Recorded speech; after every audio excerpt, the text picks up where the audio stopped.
नमस्कार बच्चों, मैं हूं बीके सर। आज मोस्ट इंपॉर्टेंट क्वेश्चन की सीरीज में एक बार फिर से आप सबके साथ में आ गया हूं और ट्रिग्नोमेट्री का मोस्ट इंपॉर्टेंट क्वेश्चन लेकर आया हूं। आने वाले टाइम में बहुत सारे क्वेश्चन मोस्ट इंपॉर्टेंट के सीरीज में अभी आने वाले हैं।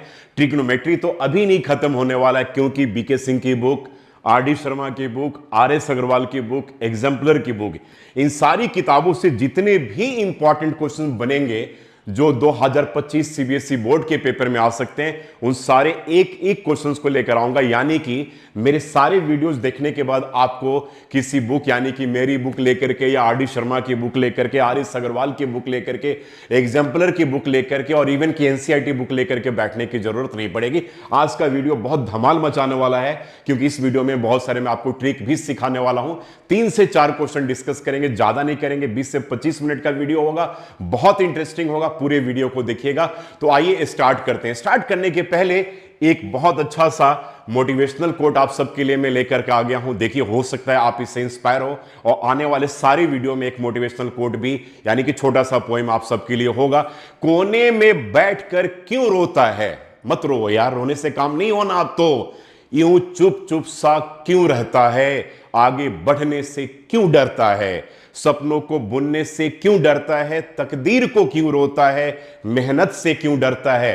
तो बच्चों, मेहनत आपको करना पड़ेगा, ठीक है? तकदीर के ऊपर नहीं कि यार मेरी किस्मत ही खराब है, ऐसा हो जाएगा, मेरे किस्मत में अच्छे मार्क्स नहीं लिखे हैं। यूजुअली आप ऐसा वर्ड यूज करते हो, तो अब आप तकदीर को लेकर के आप मत डिस्कशन किया करो। और सपनों को तो बुनना ही पड़ेगा। अच्छे सपने देखेंगे तो आगे आपका काम भी अच्छा होगा। सपने देखे जाते हैं, और एक बात जरूर याद रखिएगा कि सपने वो नहीं होते जो सो कर देखे जाएं, सपने वो होते हैं जो आपको सोने नहीं दे। Dreams are not those you get while sleeping, dreams are those that don't let you sleep. यानी कि वो सपने जो आपको सोने नहीं दे, ऐसे ही सपने आपको देखने हैं। तो सीबीएसई बोर्ड का पेपर जो है कोई रॉकेट साइंस नहीं है कि आप मैथ्स का पेपर नहीं कर पाओगे। बहुत बच्चे पूछते हैं कि सर मैं 30 नंबर लेकर आऊंगा, अभी तक मैंने कुछ भी नहीं किया। मेरा ऐसा मानना, आपके बीके सर का ऐसा मानना है कि अभी अगर आपने एनसीईआरटी की बुक का पहला पेज भी अगर आपने टच नहीं किया है, और आने वाले 3 से 3.5 महीने की पढ़ाई अगर आप मेहनत करके करें, डेडिकेशन के साथ करें, पैशन के साथ करें, जुनून के साथ अगर आप कर लें, तो सीबीएसई बोर्ड के पेपर में 90% एंड एबव मार्क्स मजे में, आने की बड़े आराम से आप लेकर आ सकते हैं। करना क्या है आपको? सारी के सारी वीडियोस को आप देखिए, अपना एक रजिस्टर बनाइए। जैसे एक मोस्ट इंपॉर्टेंट क्वेश्चन सीरीज का रजिस्टर हो गया, एक 1500 जो एमसीक्यू क्वेश्चन का सीरीज का एक आपके पास रजिस्टर हो गया, और जो चैप्टर वाइज जो डिस्ट्रीब्यूशन है अच्छे प्लान करने के लिए आपको वहां भी देखना एक बार बहुत जरूरी है। तो अगर आप बना करके चलेंगे, केस स्टडी बेस्ड क्वेश्चन का हो गया, एसर्शंस एंड रीजन का हो गया, सब कुछ लेकर आ रहा हूं यार। तो बस केवल आपको अब पढ़ना स्टार्ट कर देना है। अभी तक क्या हुआ, पीछे मत झांक करके देखो, आगे देखो कि 3.5 महीने के टाइम में हमें कैसे करना है। मेहनत करोगे, जुनून के साथ करोगे, पैशन के साथ करोगे।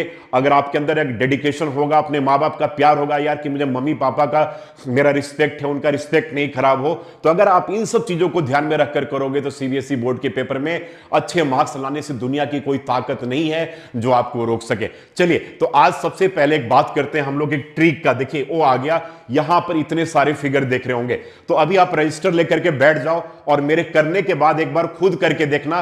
तो आपको ऐसा लगेगा कि अरे यार 12 और 6 18 फॉर्मूले तो बीके सिंह सर मुझे 2 मिनट के अंदर तैयार कर दिए। तो इससे क्या पता चलता है यार कि दुनिया में मुश्किल कुछ नहीं है, नथिंग इज डिफिकल्ट। वो आपका माइंड है, माइंड सेट है, जो आप बना करके ऐसा रखते हो कि ट्रिग्नोमेट्री बहुत मुश्किल है, ट्रायंगल बहुत मुश्किल है। एक एक चैप्टर आपके टिप्स पे ला करके रख दूंगा, ये मेरा आप सबसे वादा है। तो देखिए, 2 ट्रायंगल बनाइए मेरे साथ साथ, ठीक है? एक ट्रायंगल हमने एबीसी बना लिया, एक डीईएफ बना लिया। करना क्या है देख लेना ध्यान से जरा एक बार। एक लिखो, एक लिखो, 2 लिखो, 1 1 2, याद रखना 1 1 2, 2 के ऊपर रूट लगा लो। ये राइट एंगल आइसोसेलेस ट्रायंगल है मेरे बच्चे, और यहां पर क्या करना, 45 डिग्री लिख देना। यहां पर 45 डिग्री आप लिख दो, ठीक है? बस केवल आपको अगर ये याद रहे तो 6 फॉर्मूले फटाफट आपको याद हो जाएंगे, लेकिन बेसिक आपको फॉर्मूला पता होना चाहिए कि sine theta P by H होता है, cosec theta H by P होता है, cos theta B by H होता है, sec theta H by B होता है, tan theta P by B होता है और cot theta B by P होता है, जहां पर पी परपेंडिकुलर है, बी बेस है और एच हाइपोटेन्यूस है। ये तो आपको बेसिक है, फाउंडेशन है, यही बैकबोन है पूरे ट्रिग्नोमेट्री का, तो यह तो आपको याद होना चाहिए। और ये राइट एंगल आइसोसेलेस ट्रायंगल है 90 डिग्री के साथ कि दोनों भुजाएं बराबर है, तो यानी कि 90 डिग्री होगा तो दोनों 45 डिग्री के बराबर हो जाएगा। हमने इसको 45 डिग्री ले लिया है। पूरा का पूरा 6 फॉर्मूले हम लिख देंगे इसी तरीके से। इस वाले फिगर में आ जाओ, ये एबीसी एक राइट एंगल ट्रायंगल है और यहां पर 1 लिख लिया, 2 लिख लिया, 3 और 3 के ऊपर रूट लगा दिया, यहां पर 1 लिख लिया, 1 लिख लिया, 2 और 2 के ऊपर रूट लगा लिया। और मेरे बच्चे एक बात जरूर याद रखना, यहां पे 30 डिग्री लिख लेना और यहां पर 60 डिग्री लिख लेना। तो 30 और 60 के सारे फॉर्मूले इस फिगर से निकल गए और 45 डिग्री के सारे फॉर्मूले इस फिगर से निकल गए। बहुत इंटरेस्टिंग है। इसके बाद एनसीईआरटी का 3 सवाल लेंगे। हो सकता है यहां वीडियो 5 से 10 मिनट लंबा हो जाए, लेकिन आप आज इस सेशन में बहुत कुछ सीख करके जाओगे। अब देखो जरा यार, मैं इसके फॉर्मूले को लिख रहा हूं, जरा फटाफट कैसे लिख रहा हूं। साइन 45 डिग्री क्या होता है? पी बाई एच, तो मेरे बच्चे 1/√2। कॉस 45, कॉसेक 45 क्या होता है? साइन का रेसिप्रोकल होता है कॉसेक थीटा, तो इसका 1 बाई कर दोगे तो ये मेरे बच्चे √2 आ जाएगा। कॉस 45 क्या होता है? बी बाई एच, देखो ए भी 1/√2 हो गया। एंड कॉस का रेसिप्रोकल क्या होगा? सेक, तो ए भी आपके पास √2 के बराबर हो गया। tan 45 क्या होगा? पी बाई बी, 1 के बराबर हो गया। एंड कॉट 45 इसी का रेसिप्रोकल होता 1। कितना टाइम लगा यार हमें लिखने में? तो केवल एक आपके अंदर डेडिकेशन और पैशन चाहिए। जो बच्चा पैशनेट है, चाहे पढ़ने में कैसा भी हो, और ये सोचे कि आज से ही मेरे दिन की शुरुआत है, तो कोई आपको आगे बढ़ने से नहीं रोक सकता, ये मेरी गारंटी है। चलो अब अगले में आ जाओ। देखो 1 2 3 बोला, 1 2 3, 3 के ऊपर रूट लगा लो। जैसे यहां पर 1 1 2 बोला, 2 के ऊपर रूट लगा लिया। अब सारे फॉर्मूले को करते हैं। तो पहले मैं एक्यूट एंगल 30 डिग्री को रेफरेंस में ले लेता हूं। साइन 30 पी बाई एच, यानी कि देखो मेरे बच्चे 1/2 हो गया। साइन का रेसिप्रोकल कॉसेक होता है तो 2 के बराबर हो गया। कॉस 30, देखो कॉस 30 बी बाई एच होता है मेरे बच्चे, तो ए √3/2 के बराबर हो गया। इसी का रेसिप्रोकल कर लिया तो 2/√3 हो गया। tan 30 पी बाई बी, तो मेरे बच्चे ए 1/√3 हो गया। इसका रेसिप्रोकल कर लिया तो √3 हो गया। देख लो, तो क्या याद करना है यार, क्या याद करना है? एक बार दिमाग में बिठा लोगे तो कोई प्रॉब्लम नहीं आना है। अब चलो साइन 60 डिग्री की बात मैं करता हूं, चेक करो। साइन 60 डिग्री, साइन 60 डिग्री क्या होगा? देखो यहां पर 60 है, 60 का पोजीशन ए हो गया, तो सामने पी होगा और ए बी होगा, तो ए क्या हो गया? √3/1 हो गया। और ठीक है, कॉसेक 60 क्या हो गया? सॉरी, साइन 60 का √3 बाई पी बाई एच √3/2 हो गया। और कॉसेक 60 क्या होता है? साइन का ही तो रेसिप्रोकल होता है मेरे बच्चे, तो ए हो गया 2/√3 के बराबर हो गया। साइन 60 का निकल गया ना। अब कॉस 60 आ जाओ। 60 यहां पर है, देखो 60 यहां पर है, तो इस सामने क्या हो गया? पी हो गया, और ए क्या हो गया? बी हो गया, और ए क्या हो गया? एच हो गया। तो बी बाई एच होता है, यानी कि 1 बाई क्या हो गया मेरे बच्चों? 2 के बराबर हो गया। और सेक 60 जो होता है वो कॉस 60 का रेसिप्रोकल होता है मेरे बच्चे, तो ए क्या हो जाएगा आपके पास? 2 के बराबर हो जाएगा। अब tan 60 की बात कर लेते हैं, तो सामने p होगा और ए बी होगा, तो √3/1 यानी कि √3 के बराबर हो गया। और cot 60 क्या हो गया? tan 60 का रेसिप्रोकल हो गया, यानी कि ए 1/√3 के बराबर हो जाएगा। ठीक है, तो tan 60 क्या हो गया? √3, एंड cot 60 क्या हो गया? ठीक है, 1/√3 के बराबर हो गया। अब देखो सारे के सारे 12 और 6 18 फॉर्मूले मैंने मुश्किल से 2 मिनट के टाइम में मैंने लिख दिए। ठीक है, तो आप अपना रजिस्टर लेकर के मेरे सेशन के बाद एक बार सारे के सारे फॉर्मूले लिख करके देखो कि क्या आपको 18 फॉर्मूले याद हुए कि नहीं। अगर याद हो जाए तो कमेंट बॉक्स में जरूर लिखिएगा कि मजा आ गया सर, 18 फॉर्मूले हमने दिमाग में बना लिए। अब आइए हम क्वेश्चन करते हैं। करने का तरीका भी एक बार देखेंगे। यह आपके पास पहला क्वेश्चन है, एनसीईआरटी का बहुत इंपॉर्टेंट क्वेश्चन है और ये थोड़ा लेंदी क्वेश्चन है, तो एक बार जरा इसको अच्छे तरीके से हम देखते हैं। चलिए, तो अब यहां पर हम यहां पर फिगर में भी लेबलिंग कर लेते हैं, कोई दिक्कत नहीं। इसको ए मान लेते हैं, इसको बी मान लेते हैं, इसको सी मान लेते हैं। ए राइट एंगल ट्रायंगल आपके पास है, ठीक है ना। या राइट एंगल की कोई जरूरत यहां पर है नहीं, तो अगर आप नहीं चाहते हो तो हटा भी सकते हो इसको, क्योंकि अब तो आपको सारे वैल्यूज याद हो ही गए। ठीक है, तो चलिए अब आते हैं इस क्वेश्चन को स्टार्ट करते हैं। One of the most important question from your NCERT book. कह रहे कि cos 45, देखो cos 45 upon sec 30 plus cos sec 30, तो cos 45 किसके बराबर होगा बताओ? cos sin 45 और cos 45 दोनों बराबर होते हैं, तो sin 45 डिग्री 1/√2 एंड cos का भी जो 45 होगा वो भी क्या होता है? 1/√2 के बराबर होता है। तो मेरे बच्चे ए आपके पास क्या आ गया, चेक करो, ठीक है, 1/√2 अपॉन sec 30 को जरा देखना, जरा ध्यान से, sec 30 क्या होता है? 1/cos 30 होता है, और cos 30 क्या होता है? sin 60 के बराबर होता है, यानी कि 1/√3/2, तो क्या हो जाएगा? 2/√3। चेक कर लो sec 30 का वैल्यू, sec 30 का वैल्यू मेरे बच्चे यहां पर आ गया 2/√3, है कि नहीं? तो इसी तरीके से ये आपके पास क्या हो जाएगा? 2/√3 के बराबर हो गया। cosec 30 क्या होता है? cosec 30 क्या होगा? 1/sin 30 होता है, और sin 30 क्या होता है? 1/2 होता है, तो 1/1/2 करोगे तो 2 के बराबर होगा। मैं तो सारे मान को ऐसे ही याद रखता हूं। अब मेरे बच्चे ए आ गया 1/√2 अपॉन, नीचे एलसीएम ले लोगे √3, तो ए क्या बचेगा? 2 प्लस क्या बच गया मेरे बच्चे? 2√3। समझ में आ गया?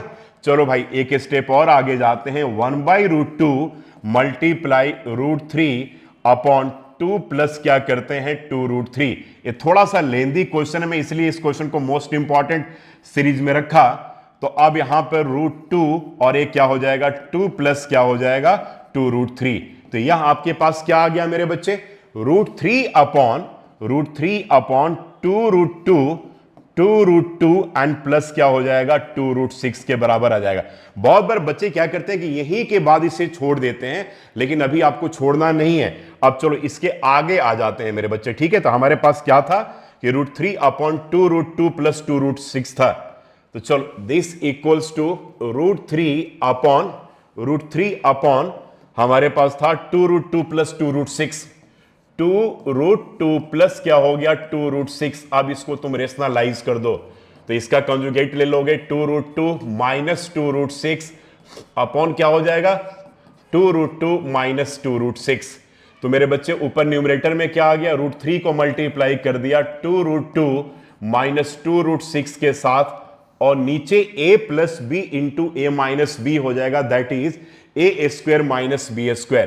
तो a आ जाएगा मेरे बच्चे 2√2 का स्क्वायर माइनस क्या हो जाएगा? 2√6 का होल स्क्वायर। अब आगे आ जाओ, √3 को 2√2 से मल्टीप्लाई करोगे तो a आपके पास हो गया मेरे बच्चों 2√6 एंड माइनस साइन हो गया, √6 को √3 से करोगे तो √18, तो a आ जाएगा -2√18।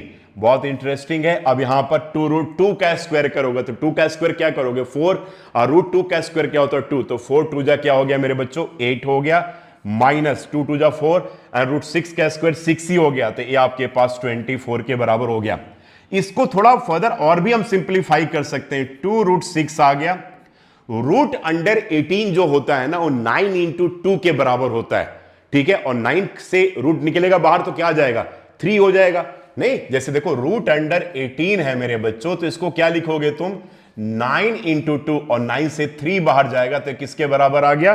3√2 के बराबर आ जाएगा। चलो जी अब आगे देखो, यहां पर क्या आ गया? 2√6 माइनस 2 और 18 से क्या आ गया? 3√2, तो ये आ गया 3√2 अपॉन 8 से 24 जाएगा, तो ये बचेगा मेरे बच्चे -16। अब तुम्हारे पास क्या आ गया?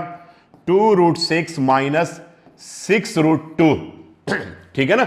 6√2 अपॉन क्या आ जाएगा? -16। अब यहां पर हम कॉमन क्या ले लेंगे मेरे बच्चों? माइनस कॉमन, देखो नीचे डिनोमिनेटर में माइनस है, तो एक काम करो, ऊपर में 2 हमने पहले कॉमन ले लिया, तो √6 माइनस क्या बच जाएगा? 3√2, ठीक है? और अपॉन क्या हो जाएगा मेरे बच्चों? -16। इसलिए सम बहुत लेंदी कहा जाता है, -8। अब इसके बाद आपका आंसर क्या आ जाएगा? चेक करो, √6 माइनस 3√2 अपॉन -8। अब क्या करोगे? देखो डिनोमिनेटर में नेगेटिव साइन हमें नहीं रखना है, तो डिनोमिनेटर जैसे न्यूमरेटर में जाएगा नेगेटिव साइन, तो ऊपर में जो भी साइन और टर्म्स के साथ वो साइन क्या हो जाएंगे? आपके चेंज हो जाएंगे, यानी कि ए माइनस क्या हो जाएगा? प्लस, तो ए आ गया 3√2 और ए क्या हो गया? माइनस, तो ए रूट 6 अपॉन क्या हो जाएगा 8। तो this will be your required answer. ये अगर डायरेक्ट क्वेश्चन सीबीएसई बोर्ड के पेपर में आ जाए तो 3 मार्क्स का क्वेश्चन आपके पेपर में पूछा जा सकता है। तो बहुत इंपॉर्टेंट, और इसका आंसर थोड़ा सा ट्रिकी है, इसलिए आपको 2 से 3 बार इसके प्रैक्टिस करने पड़ेंगे। Now coming to the next most important question, यहां पर आपको स्क्रीन पे दिख रहा होगा। चलिए, तो इस क्वेश्चन में क्या कह रहा है मेरे बच्चों कि sin 30 प्लस tan 45, तो sin 30 किसके बराबर 1/2 के बराबर, tan 45 डिग्री किसके बराबर, तो 1 के बराबर। सारा रूल बता चुका हूं। cosec 60 आ गया। अब देखो cosec 60 अगर आपको नहीं याद है ना तो क्या करोगे, cosec 60 को तुम 1/sin 60 लिख दोगे, क्योंकि sin क्या होता है, cosec का रेसिप्रोकल। sin और cosec एक दूसरे के रेसिप्रोकल होते हैं। तो देखो मैं कैसे याद रखता हूं, मैं अपने बारे में बता रहा हूं। cosec 60 का वैल्यू मुझे नहीं याद है, डायरेक्ट नहीं याद है, तो मैं हमेशा कोरिलेट करता हूं। तो cosec 60 क्या हो गया भाई, 1/sin 60, और sin 60 मुझे याद है कि √3/2 होता है। तो 1 अपॉन √3/2, तो दैट इक्वल्स टू 2 अपॉन √3 हो गया। तो cosec 60 का वैल्यू, अब sec 30 कह रहा है। देखो अब sec 30 का वैल्यू मुझे याद नहीं है, लेकिन मुझे यह पता है कि sec 30, sec और cos एक दूसरे के रेसिप्रोकल होते हैं। तो sec 30 मेरे बच्चों क्या हो गया, 1/cos 30, और cos का 30 sin का 60 होता है। याद रखिएगा, cos का 30 sin का 60 होता है। तो मैंने क्या किया, कैसे निकाला कि 1/cos 30, sec 30 1/cos 30 मतलब कि 1/sin 60। तो 1/sin 60 मतलब क्या हो गया, 1 अपॉन √3/2, तो दैट इक्वल्स टू 2/√3। और अगला क्या है, cos 60, तो cos 60 जो है वो sin 30 के बराबर होता है, तो 1/2 ही होगा। एंड cot 45 tan 45 के बराबर होता है, तो 1 होगा। अब सारे वैल्यूज को पुट करके चेक करते हैं। चलिए, अब यहां पर आ गया मेरे बच्चों sin 30, तो 1/2, tan 45 डिग्री 1/1, cosec 60 क्या होगा, क्या बोला, cosec 60 1/sin 60 मतलब कि 1/√3/2, यानी कि क्या हो जाएगा 2/√3। अब बच्चे बहुत बार ये कहते हैं यार कि सर हमें याद करने की जरूरत है क्या। अरे नहीं, ये तुम्हारा काम हो गया यार। देखो cosec 60 जो है ना sin 30 के बराबर होगा। sec cosec मेरे से चलता है, अगर उसको नहीं भी निकालना हो देख लो, sec 30 क्या होगा 1/cos 30, है कि नहीं। अब cos 30 किसके बराबर, sin 60 के बराबर, तो 1/sin 60 हो गया एक तरह से। और sin 60 का वैल्यू अगर आपको याद है √3/2, तो क्या होगा 2/√3। तो इसका वैल्यू भी क्या आ गया मेरे बच्चे, 2/√3। cos 60 जो है sin 30 के बराबर, तो ये आ गया 1/2। cot 45 1 के बराबर, तो ये 1/1। कितना आराम से हमने वैल्यू को लिख लिया। तो टेबल लिखने की कोई जरूरत नहीं है आपको। अब ऊपर में जो एलसीएम है ना मेरे बच्चों, वो आ गया 2√3। तो यहां पर आ गया मेरे बच्चों √3, और यहां पर आ गया 2√3, क्योंकि यहां पर 1 था, और माइनस यहां पे √3 जाएगा, तो 2 को 2 से करोगे तो A4 आ जाएगा। देखो 2√3 में √3 से डिवाइड करोगे 2 बचेगा ना, 2 को 2 से करोगे तो 4 बचेगा। 2√3 को 2 से डिवाइड करोगे 2 कटेगा, √3 को 1 से मल्टीप्लाई करोगे √3 बचेगा। 2√3 को 1 से डिवाइड करोगे तो 2√3 ही बचेगा, 1 से मल्टीप्लाई करोगे ये 2√3 आ जाएगा। 2√3 को √3 से डिवाइड करोगे 2 बचेगा, 2 को 2 से मल्टीप्लाई करोगे 4 होगा। नॉर्मल मल्टीप्लीकेशन का प्रोसेस है मेरे बच्चों। अब यहां पर आ जाओ, यहां पर क्या आएगा देखो जरा, यहां भी 2√3 आपका क्या आ रहा है, एलसीएम आ रहा है। तो 2√3 में √3 से डिवाइड करोगे 2 बचेगा, 2 को 2 से करोगे तो A4 बचेगा। और यहां पर क्या बचेगा, 2√3 में 2 से डिवाइड करोगे तो ये आपके पास √3 आ गया, और यहां पर मेरे बच्चों क्या आ जाएगा, 2√3 के बराबर आ जाएगा। ये दोनों पार्ट आपके अब कट गए, कटे कि नहीं, देखो जरा ध्यान से। अब इसके बाद आपके पास क्या आ गया, 2√3 और √3, यानी कि मतलब ये वैसे ही हो गया कि 2 एप्पल प्लस 1 एप्पल, कितने एप्पल, 3 एप्पल। तो मेरे बच्चों ये 3 एप्पल हो गया, और ये -4 हो गया। नीचे देख लो, 2 एप्पल प्लस 1 एप्पल, ये भी क्या हो गया 3 एप्पल, तो 3 एप्पल हो गया, और यहां पर +4 हो गया। आपके पास ये एक्सप्रेशन आ गया। लेकिन क्या हम यहीं तक छोड़ दें, तो नहीं जी, यहां तक आपको नहीं छोड़ना है, आपको इसको फर्दर भी क्या करना है, सिंप्लीफाई करना है। तो अब आगे आ जाओ, 3√3 - 4, ये था मेरे बच्चे 3√3 - 4 अपॉन क्या हो गया 3√3 + 4, ये आ जाएगा मेरे बच्चे 3√3 + 4। अब इसको रेशनलाइज कर दो, तो रेशनलाइज करने के बाद आपके पास क्या आएगा, 3√3 - 4 अपॉन 3 √3 माइनस 4। चलो जी, अब 3√3 को मल्टीप्लाई कर दो 3√3 माइनस 4 से, -4 को मल्टीप्लाई कर दो 3√3 माइनस 4 से, या a minus B into A minus B, A minus B का होल स्क्वायर का फॉर्मूला भी तुम यूज कर सकते हो डायरेक्ट। ठीक है, अब यहां पर क्या आ जाएगा मेरे बच्चे, 3√3 का स्क्वायर माइनस क्या हो जाएगा 4 का स्क्वायर। चलो जी, अब 3 3 जा 9 और √3 इंटू √3 क्या होगा 3, तो 9 3 जा 27। आराम से करो, 3√3 को -4 से करोगे तो पहले साइन 4 3 जा 12 मेरे बच्चे, 812 √3 आ जाएगा। और ये माइनस क्या हो गया 4 3 जा 12, 812 √3 आ जाएगा, minus minus sign plus, and 4 4 जा क्या हो गया मेरे बच्चों 16 हो जाएगा। अब आ जाओ, 3√3 का स्क्वायर है तो पहले 3 का स्क्वायर करो 9, और √3 का स्क्वायर 3, तो 9 3 जा 27 हो जाएगा, और 4 का स्क्वायर क्या हो गया 16 हो गया।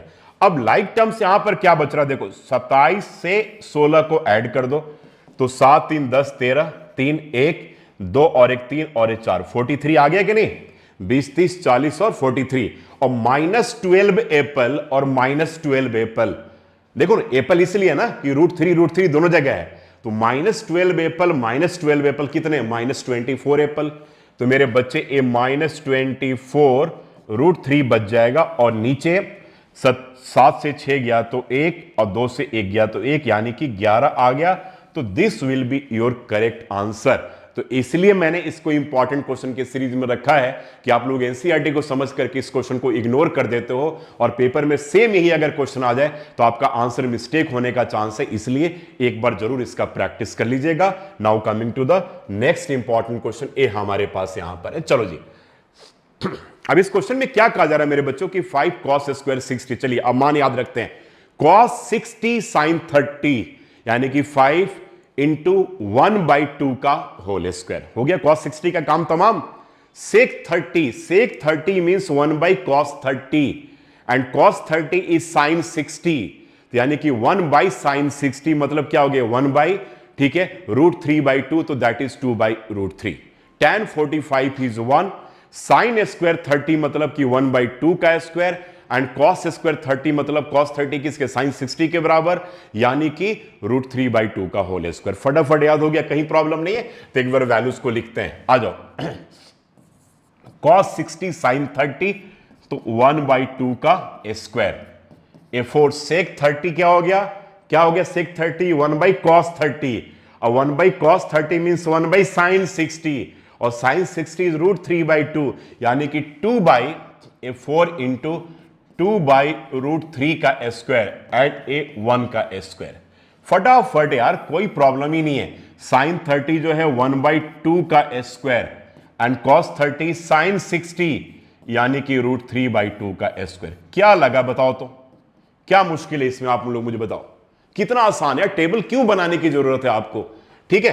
तो ये आ गया 5 इंटू क्या आ गया मेरे बच्चे 1/4, एंड प्लस 4 इंटू 4/3 और -1, और ये आ गया 1/4 एंड प्लस आ गया 3/4, तो ये आ गया मेरे बच्चों 5/4 और प्लस 16/3 -1/1, और ये आपके पास आ गया, ठीक है। एलसीएम ले लोगे अगर तो 4 एलसीएम बचा, और ए आपके पास आएगा 1 + 3, तो ए मेरे बच्चों क्या आ गया, मैं यहीं पर सॉल्व कर दे रहा हूं।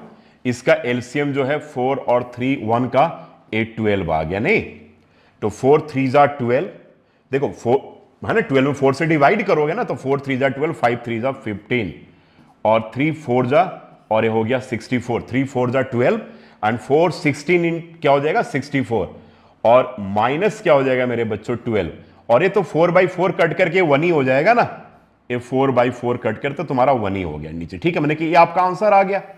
तो एक क्या आपका आंसर आएगा बताओ, 60 70, और ए आ जाएगा मेरे बच्चों 60 70, ए 79 -12 अपॉन क्या हो जाएगा ए 12, तो ए 9 से 2 गया तो 7 बचा, 7 से 1 गया तो 6 बचा, यानी कि 67/12 जो होगा वो आपका क्या होगा, करेक्ट आंसर आपका इस सम का बनता है। तो क्या देखा मेरे बच्चों कि आप लोग मोस्ट इंपॉर्टेंट क्वेश्चन की सीरीज को अगर एक अच्छे से रजिस्टर बनाकर करो तो तीन तीन चार चार क्वेश्चंस का ग्रुप में लेकर आ रहा हूं। धीरे धीरे पूरे इंटायर 14 चैप्टर्स में 400 से 500 क्वेश्चन हो जाएंगे। तो मुझे लगता है कि अगर इतने क्वेश्चंस को कर लोगे तो आपके अंदर कॉन्फिडेंस, इतना स्ट्रांग कॉन्फिडेंस हो जाना है कि कहीं कोई मुश्किल आनी ही नहीं है। तो मोस्ट इंपॉर्टेंट पार्ट जो है कि आपके अंदर कॉन्फिडेंस आना चाहिए, बहुत स्ट्रांगली कॉन्फिडेंस आना चाहिए। अगर कॉन्फिडेंस है तब तो फिर कहीं पर कोई मुश्किल है ही नहीं।